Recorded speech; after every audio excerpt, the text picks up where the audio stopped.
Hey everybody out there, you're tuned in to 91.8 The Fan. I have a very special guest in the corner, and if you haven't looked at the website at the upcoming events, you don't know who they are. So would you like to unveil your identity to the masses out there? I Erica Mendez, voice actress, kind of. I try anyway. Well, I think you're past the point of like kind of and try because you've been in, quite a few games. A few. Just just I just, don't just know. a People. smidget. I think they're kind of like the kind of I don't even know what I'm saying. Just stuff maybe people haven't totally heard of, but I think there's like a little niche group of people maybe. So I've been in Heroes of New Earth. I play three characters in that. Pearl the Bubble Mage, her alt Ruby the Blood Mage, and Den Mother. And I do Corbin in Dust and Legion Tale. And more recently, I am Esmeralda Maximus in Crymore. Well, see, you can look at it as stepping stones to be that one guy that says, "Get down!" in any Call of Duty or Battlefield game. Yeah, Because that's those are the big titles. yeah, Those are definitely. the big roles, the one time you scream about a grenade. So I think you can consider yourself uh, you know, pretty lucky considering the fact that not a lot of fans get to that point. So Yeah, props for breaking the mold. definitely. Yeah, I can agree with that. Well, for the listeners out there who might not be familiar with how you got into the business, what initially sparked your interest into acting? Um, so I I have got a large case of stage fright, so I never did the like theater thing. I tried like once in high school and it was just so nerve-wracking and I just couldn't do it. But even before then, I've always had an interest in cartoons and video games and just I thought it was so cool that, these characters have voices and stuff. And I think around like 2001 or 2002, I started doing the online voiceover thing. So I've been doing it since around that time, which is, like 11 years ago, I think, so long ago. And I think it's interesting that you say that you had stage fright because a lot of the people I know usually have, some sort of background in theater. So it's interesting that you can like sit at your home studio or in a booth and, be wild and crazy and be something different every day, but a theater is like a totally different, ballpark. Yeah, it's always been, the wonder of voice acting, I think, just that I'm able to act and I don't have to be looked at by, hundreds of people. So I love it when I get to do it. Well, sometimes the engineer and the director are staring at you creepily through the glass and they're making jokes about you. Yeah, that's scary sometimes. Like, what are they saying? They're not pressing the button. So, for all the fans out there, and a lot of us are familiar with it, you said your latest project, which has been on Kickstarter, has gotten a really amazing response. And that must be just so cool to see all the support for it. Oh yeah, like I barely knew about the game before I got the audition sites, and once I did know about it, I felt in love with it. It looks amazing. Rob and Alan and everybody that they've added to the crew have been doing such an amazing job with it, and I'm really excited to be a part of it. I mean, it looks like one of those games that I would pick up and play for PlayStation 2 and like get the nostalgia factor even though it's a newer game, you know? Yeah, that's something I love about it too, because I used to play, the old RPGs and stuff like that. So it's really exciting. And what's really exciting is that they reached their stretch goals. So it'll be on PS3, Wii U, and Xbox 360, I believe. Yes, that is the best part, I think, because I'll be able to play it on a console. Because I mean, I play, PC games sometimes, but I prefer to have a controller in my hand when I play. So, I'm the same way. The only thing you can get me to play on computer is like Civilization and SimCity. And that's about it. Don't yeah. don't give me a shooter on computer because I'll just keep running into a wall. Oh, yeah. I definitely know how that is. I was one of those strange children that had to play Portal on like the orange box for PlayStation 3. I couldn't really do it on computer. Oh yeah, I played the first one on because I actually played the second one first when I got a PS3. So I played that, had a great time, and then I switched back to the first one on a computer, and it just it was horrible. Like It's the really game's good, hard. but I can't. Like Once where you am I learn it on going? console, you just can't go back. Yeah, it's rough. Now, can you explain a little bit about your character? Obviously, since it's in, pretty early development, we don't want any spoilers or anything like that. Well, I mean, it's kind of tough to give spoilers when I guess I don't know too much about her. I just know she's, kind of a bookworm, but an adventurous bookworm. So I think I kind of equate her to Luca from Chrono Trigger, is what I think of her as. And I think Rob would appreciate that because I know he's a big fan of Chrono Trigger. Um, and I like that game too. So it's cool to be able to play that kind of character that's both smart and strong. So, because a lot of the girls in video games, I guess I don't want to be that feminist, chick, but a lot of girls in video games kind of get a bad rap sometimes. So it's just I think Esmeralda does a good balance. No, I totally feel you because it's funny being a girl who likes video games because we want to stick up for certain characters, but at the same time, we don't want to be the quote unquote feminazi. So Hmm. I totally understand where you're coming from. And I definitely respect a character like that because I'm playing Tomb Raider right now, and even though the new Lara Croft is very like survive like she wants to survive, I still feel like there's something kind of strange about the strength she's discovering. Like it doesn't feel really like empowering for from a female perspective. So it's nice to see characters like this. Yeah, definitely. I totally agree. And I got to give props to the people doing art and animation because it looks gorgeous. Oh, I know. I love it. I'm actually a animation student. I haven't been doing too much with it, so I feel like I can really appreciate that a lot more when I see talented people like Rob and everybody else who are working on it. Now, for people who want to find out about the game, is there like a central location to do that? I know they have a Tumblr, and obviously it's still on Kickstarter, but you can't fund it anymore. Yeah, they have a. I think they have an actual website. I don't have the link offhand, so I can give that later. And they have a forum now, but I think that's for backers only. So I actually put some money into the game so I can see it and everything. Supporting your own project, I love that.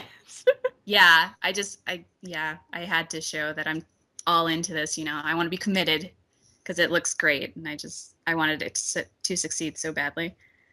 It does. I can't wait for it to be released. I'm pretty sure it's too early to figure out when a release day is. I actually don't know if they mention it anywhere because all I saw was the hype from everyone on Twitter, and the hype was definitely worth it. Yeah, I think they want to get it done sometime next year. I think May was the kind of deadline they were setting for themselves, but obviously you don't want to, get too count too much on that because things happen and stuff like that.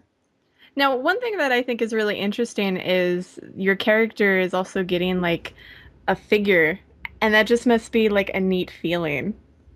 Oh yeah, I think I was just talking about this on Twitter where I was saying, if I ever played or was lucky enough to play a character in an anime, I would have to buy all the figures because like toys are just so cool. And yeah, the fact that Esme is getting a figure is just that blew my mind. And I was like, I need to have this. Like, can I have one, please? And I believe I'm getting one. So Yay! that's very exciting for me to have a figure of a character I play. Well, obviously, we need a picture of you and the figure together on Twitter Oh, or of something. course. Of course. Definitely. Now, for all the fans out there, we're going to take a very short break here on 91.8 The Fan, but don't go anywhere because our special guest isn't, and I promise I won't hurt her. I'm a good person. I promise. So keep it tuned to your favorite station where we play everything you want and nothing you don't.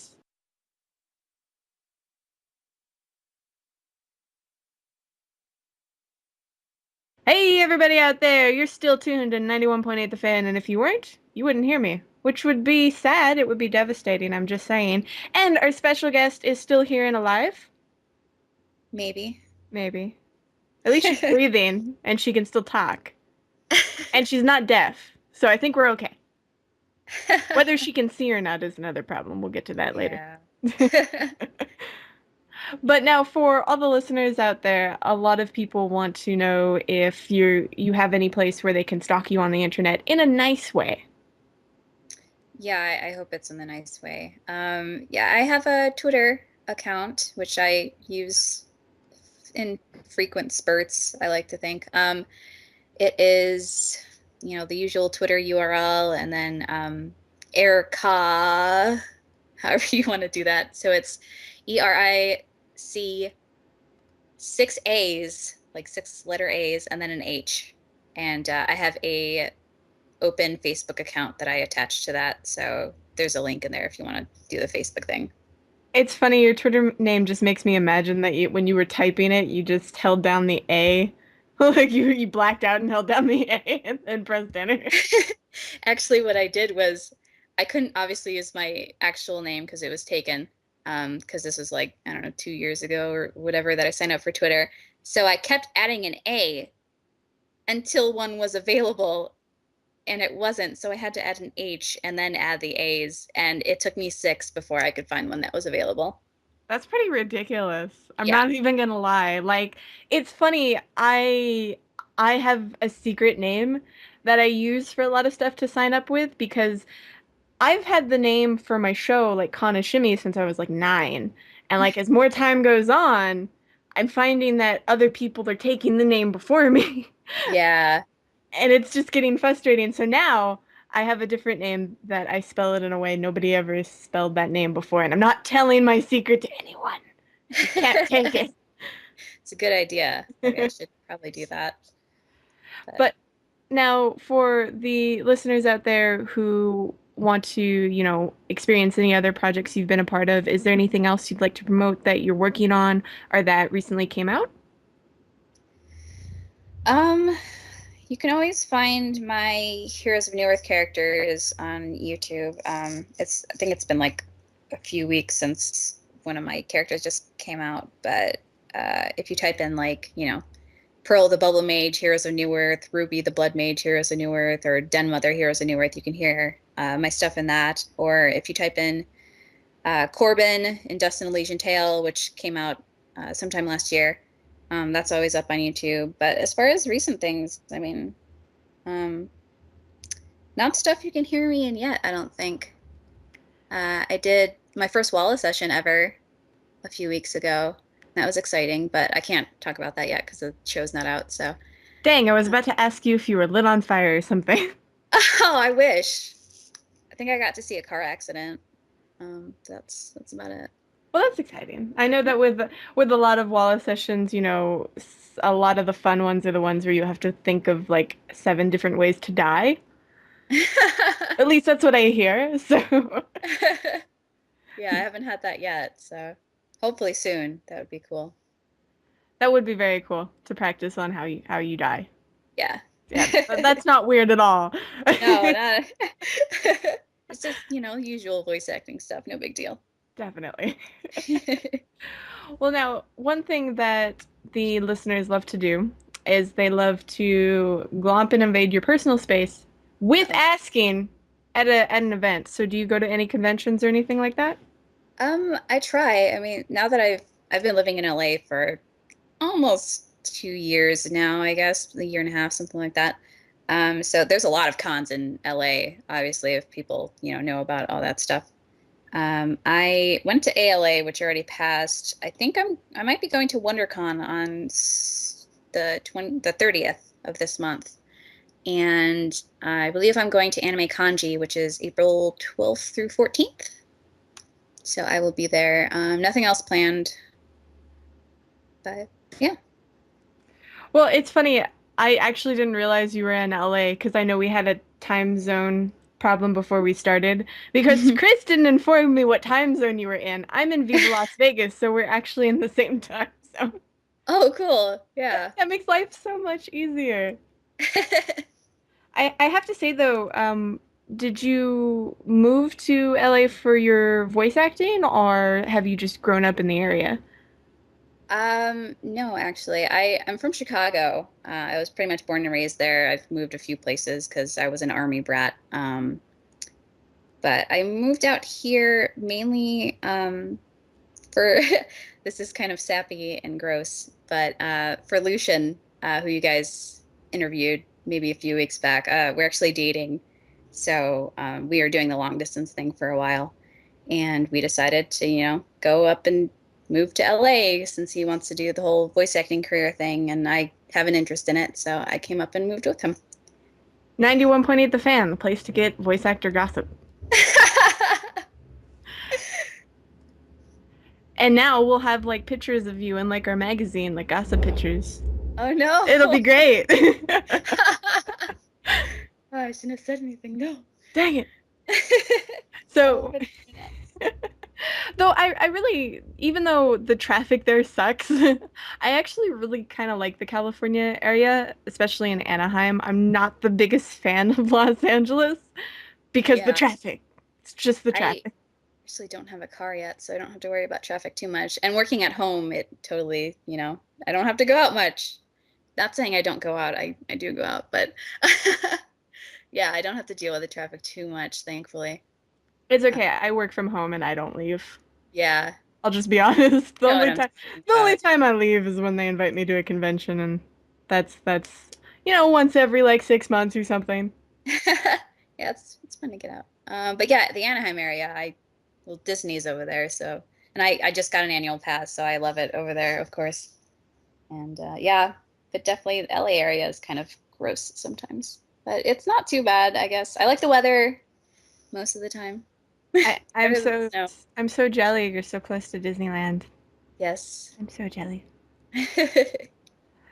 That actually is one of this is kind of off topic, but I'm going to bring it up anyway. One of the things that I think would be really interesting for any voice actor is if they got a chance to voice anything at a Disney theme park or an Oxbury theme park or something like that. Like it really doesn't go necessarily on your credits, but I think it would give you that good feeling that like every 30 seconds you get to tell them to like put their seatbelts on. Yeah, I would love that. I'm not gonna lie. Actually, whenever we go to Disney, I've been with Lucian a few times, and I don't know if he told you during his interview, but he's a fairly good friend with Corey Burton, who does a lot of the theme park announcement stuff and Mhm. some of the rides and whatever. And every time we go, hi Corey, like whenever you hear his voice in the tram or whatever, and it's just like, oh my God, like always have to point out who the voice actor is. Standing up in the middle of the tram, it's me. All the little Yeah. kids look at him like, what is this guy doing? It'd No, be pretty amazing to be able to do that with yourself, I think. it would, Like, yes. have me. Well, now, obviously, you'll update the listeners on your social media about any new projects you have coming up, correct? Yeah, I try to do it as often as I can. Mostly on Twitter. I have two different Facebook accounts, so sometimes I forget about the voiceover one. But when I do remember, I post when I have something exciting to share. But I don't want to be like that person that does the vague booking thing about voiceover stuff because I kind of get annoyed about that. I'm not gonna lie. You mean Um, like the teasing, like, hey, I did this really cool project that you get to know about in 6 years? yeah, I'm not a fan of that. Just it's like, okay, you auditioned for 20 things this week. That's great. I'm glad you're getting auditions, but cool it, please. Just explain it when you actually, can. So then I can get actually excited for you. But until then, cool it. I think it's a way to cope with the NDAs and things like that, like, because you can't tell anybody. And I think for Yeah. some people it's like torture, so they have to like just hint at it to be like, look, I'm doing something. Yeah, I can totally understand why people do it. I just sometimes it's because I know so many voiceover, people doing the voiceover thing. So it's just when people do it too much, maybe I'm just jealous because I don't know, but yeah. Well, I think with me, from a fan's perspective, I just want to know. Like, I understand you're doing something, but when you tease me, it just makes me want to know what it is. Oh But I'm yeah, not gonna remember in a year and a half that you did this thing, so I'm gonna miss the mark anyway. right. And then people, I think sometimes don't do it vague enough, so fans will guess what it is, and it'll be like, oh crap, they guessed it. Uh-oh, what do I mean, obviously you're not going to be like, yeah, that's right, but still, that's when I think you need to learn the limit of when to not do that, is when people start being able to guess what it is. Well, it's see, I'm conflicted there because from a press point of view, when I have somebody on and they're like, "No comment," I'm like, "Wink, wink." Yeah. Sure, it's good for you. Not necessarily good for the company, however. Yeah. I hope it keeps working out for you, but No, I completely understand. I just also love to be able to respond to anything with wink, wink, Yeah. because I can't wink on the radio as much as I'd like to. Nobody's gonna see it or hear it. My eyes don't have a sound effect. Oh, I know. that. Since we're nearing the end of this interview, though, I was wondering if you'd be willing to participate in a 91.8 The Fan tradition. Sure. Awesome. Basically, we ask everyone who comes on the show, whether they're a voice actor or not, if they'd be willing to do a radio bump for us. Okay. The trick of it, however, is that we do the takes live on air. Okay. Okay. But you already agreed to it, so it's fine anyway. You Uh, have no choice now. oh, okay. Basically, we ask if you'd be willing to say, "Hello, my name is," you insert your name. "I do this." You can say you're a voice actress, what characters you do, whatever you want. And you're tuned into 91.8 The Fan. Okay. I've got a bad memory, so I'm gonna. That's fine. I've had people write it down, I've had people type it, I've had people try and psychically take it from my brain. Whatever works. Okay, so it's hello, my name is whatever, whatever. You're tuned into 91.8 The Fan. Yes. Okay. So whenever And you're ready. okay. Hello, my name is Erica Mendez. I'm the voice actor for Esmeralda Maximus in Crymore, and you're tuned in to 91.8 The Fan. Like, that wasn't so hard, and you didn't even make a blooper. That wasn't hard at all. Did I disappoint you? Should I have made a blooper? Well, no, but you might have other voice actors, about 250 of them. You're above them now in town. Oh, sweet. Yes, so I am climbing the ladder. you get bragging rights. Yeah. Now, now, for the listeners out there, is there anything else you want to tell them, such as words of wisdom, dating advice, or just what the weather will be like tomorrow? Well, I hope the weather will be sunny. It's kind of warm in here today, so I'm guessing it's warm outside. I haven't been out yet. But I'd just say look out for Crymore. It should be really, really, really awesome. Um, they're going to be at GDC with, I think, a demo, hopefully voiced, because we're doing that this weekend. So look out for that. Should be cool. That's exciting. Yeah. I can't wait to see. I never get into GDC. I think you have to be invited. That's one of like we try and get to any convention that's like reasonable to travel to, but I think that's the one where it's like we can't get into it. Aw, it's We can like get in the Consumer Kids Club. Electronics Show and E3, but not GDC. Cool Kids Club. That's what it is. It's like no girls allowed. I see how. Oh. No, I'm totally kidding. I hope you get to go someday. That'd be cool. Well, we'll look out for it though, and hopefully somebody will post it online later. Yeah, probably. And for all the listeners out there who love this, I can tell they love this from the live chat. We have to thank you very much for coming on to the show today. Oh, no problem. Thanks for inviting me. This is exciting. And for all the listeners out there, if you missed any of this interview, don't fret. You can find it on the website within the next few days. So keep your eyes peeled to 918thefan.com and your ears tuned to 91.8 The Fan, where we play everything you want and nothing you don't.